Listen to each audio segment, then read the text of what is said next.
time for the final episode of Timmies TBR for the year.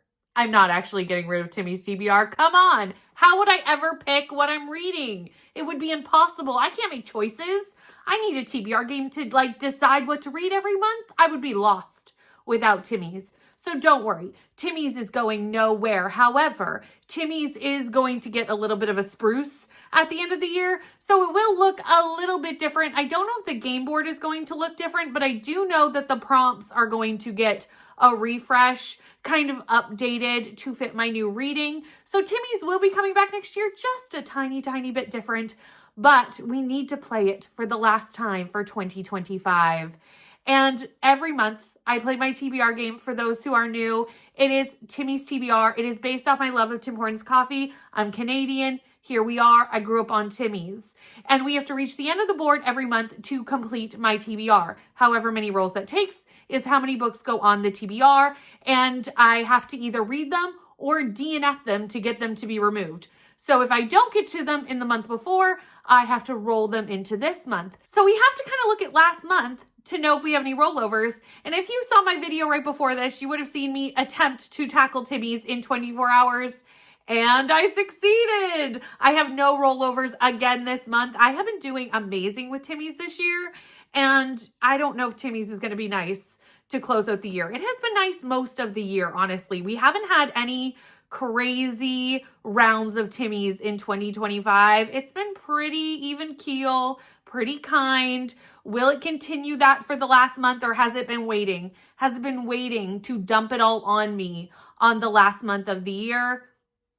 We are about to find out. So let's dive into our first roll for the final round of Timmies TBR for 2025. Roll number 1 is a 6 and gets us to a series space. For the first roll, we got ourselves a series space, which is actually perfect because there are so many things that I want to finish out before the end of the year that this is definitely going to help me do that. I have a series that I have loved that just had a new book released 2 weeks ago. And I have been dying to read this book since I got it. And that is Brigands and Bread Knives by Travis Baldree. I love the Legends and Lattes series. I love it. I love Bookshops and Bone Dust. I actually think I loved Bookshops and Bone Dust more than I like Legends and Lattes, but honestly, both are amazing. Sorry, this book is so shiny. I'm trying to avoid the shine, but we're just going to have to lean into it because she is just sparkling. That's how wonderful she is. She's just sparkling away. And I feel like this is the pinnacle of cozy fantasy. And lately I have been in a very, very heavy cozy fantasy mood. Probably more than I have ever been in my entire reading life. I am loving the cozy fantasy right now. So this is the perfect time to dive back into this series. So in the first book, which is Legends and Lattes, we follow Vi, who has retired from being basically a mercenary for hire and starts a coffee shop in this small town. In the next book, which is technically a prequel, we follow Fern, who has Vi visiting her town for some time because Vi is injured during her job and she's recuperating in the town, and Fern is setting up a bookshop. And in this one, we are now continuing after Legends and Lattes, so we're jumping timelines again, where Fern comes to visit Vi at the coffee shop. And I don't know what else happens. I haven't looked into it. I don't want to know. I don't want to know what we're doing. I don't think we're going to be starting any more businesses, but maybe we are.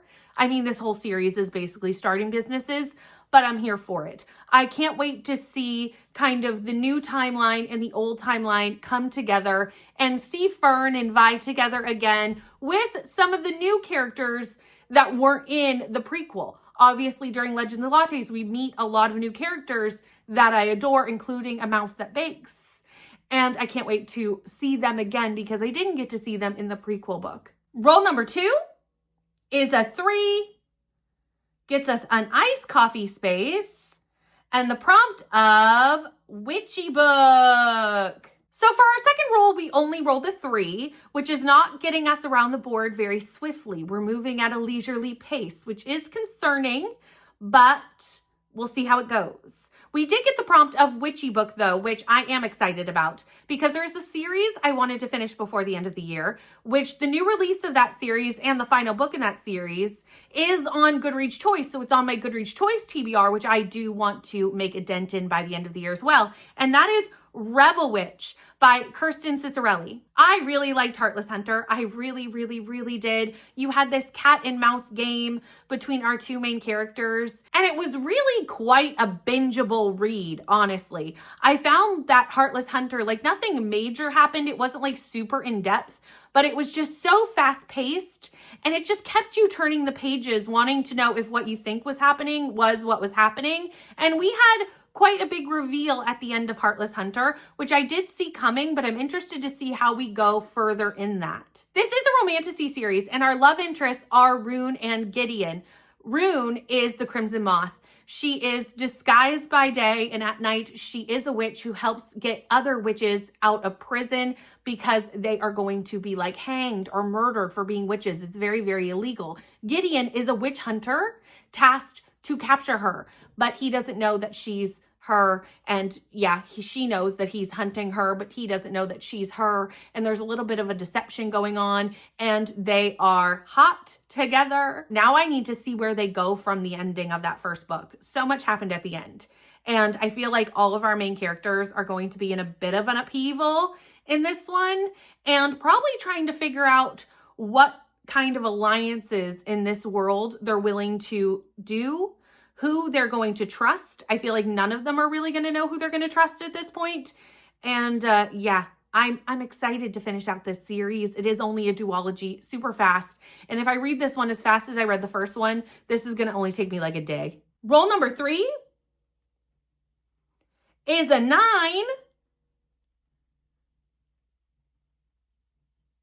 Gets us to a donut space. And the prompt of Maple Dip, a book set in Canada. Timmies heard me. It heard me. I was not liking the 3 and gave me a 9, a much better roll. And the prompt of Maple Dip, a book set in Canada. For this, again, I'm looking at my Goodreads TBR, and I'm going to be reading Spiral by Bal Cabra. I have not read Collide yet. That's okay. I'm willing to read these out of order. I don't mind doing that with contemporary romances, or I may sneakily slide in Collide if it fits for another prompt as we go along. It's very, very possible you might see that one, but I really want to tackle this for Goodreads Choice, so I'm going to read them out of order. This is an ice hockey romance set in Toronto following Elias and Sage. Elias is a newly drafted hockey player for the Toronto Thunder, and he's processing becoming quite famous now that he is a famous hockey player.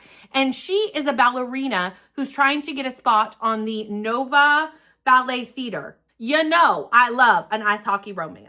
I also really am fascinated with dancing. I'm not a dancer. I didn't dance growing up. However, I do watch a lot of shows that feature dancing. I was obsessed with So You Think You Can Dance back in the day. I love Dancing with the Stars. I watch a lot of dance shows on like YouTube and things. So I do think these are two interests that I really, really like. And I've never met a hockey romance I don't like, really. There's very few. Having one set in Canada, I think that's going to be great. And I have heard really great things about this series. Roll number 4 is a 7. Gets us to another donut space. And the prompt of Boston Cream, a book set in the US. So Timmy's wanted to be an equal opportunist. If we were going to Canada, then we needed to go to the US too. For this, I'm going to get started on my 25 Romantasy bingo board that I'm going to be working on for the next year and starting on one of the bingo lines with The Wren in the Holly Library by K.A. Lind. This is a Beauty and the Beast retelling set in New York. It's like a dystopian New York. So that is how this works for set in the US, because obviously New York is in the US. And you know I love a Beauty and the Beast retelling, so I really have high hopes for this. And I really hope I like this because I do have the second book in the series already because I wanted the matching sprayed edge. And yeah, hopefully I like it enough that I don't regret that purchase.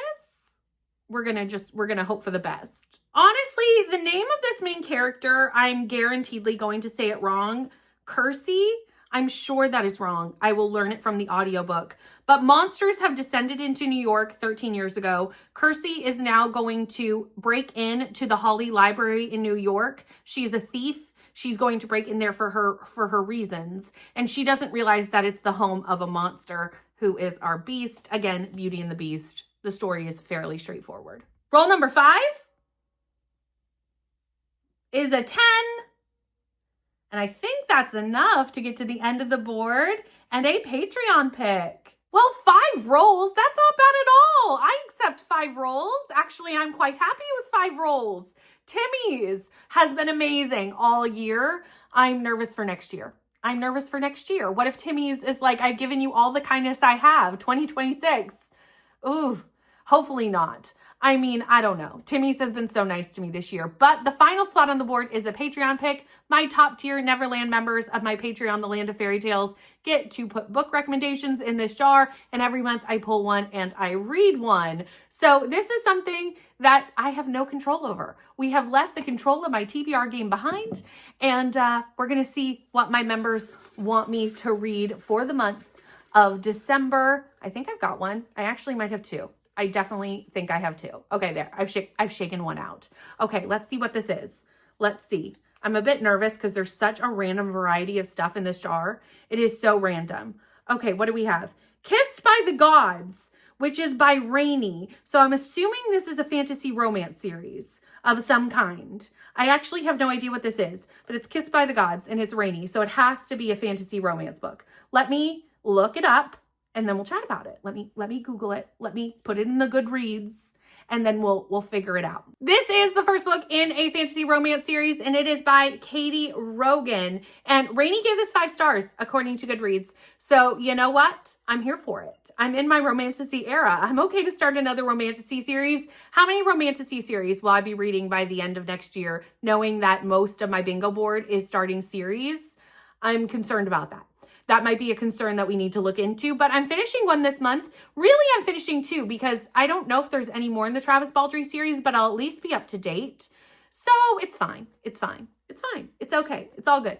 It's fine. In this one, we follow Lena. Lena is in her home with her brother. People try to come and take her brother, and in a fury, she becomes God-touched or kissed by the gods or somehow gets divine power from the gods and destroys everyone in her wake. A warrior comes and takes her into the world of like gods and monsters and battles and armies because she is God-touched and everybody wants a piece of this God-touched woman who is going to help end, I believe, a war. That's what I think the synopsis is trying to tell me. It's a little bit complicated when I know nothing about the series, but honestly, the average rating of this is so high. It's 4.45 on Goodreads. That is very, very high. So I'm going to have to get a copy of this book somehow, which is totally fine. I'll see if my library has it. If not, maybe I'll buy it. I know I'm on a book buying ban. I know, but I am allowed to buy things if they're for like projects and I'm going to read them right away. I'm just not allowed to buy books and put them on the bookshelf for them to live the rest of their lives on the bookshelf. But I will get this from the library if possible. I just find that my library, when it comes to like fantasy romance, and I don't know if this is Indie Pub, but it very well could be, they don't necessarily have a lot of options for that, but we'll see. I'll do my best. If not, I'm not upset to buy something with that high of a rating, knowing that I'm like obsessed with fantasy romance at the moment. Now with 5 books on the TBR, when you add the one that I do not physically own, that is a very doable TBR. However, it's not the end of my TBR. I do have one more book that did not get into any of the spaces that I also have to read because it is my Patreon book club book for the month of December. Land of Fairy Tales, Oz and Neverland, every second month get to have a book club with me. We're going to have all day sprints for this book. And that is Alchemy of Secrets by Stephanie Garber. This is my first Stephanie Garber book. And I'm so glad they chose it as part of our book club poll because I'm very excited to read this book. I've heard great things online and I'm very excited to dive in with Stephanie Garber's first ever adult book. Also, I don't know if this book is technically dark academia. I do suspect that it has elements though where it is set in a class.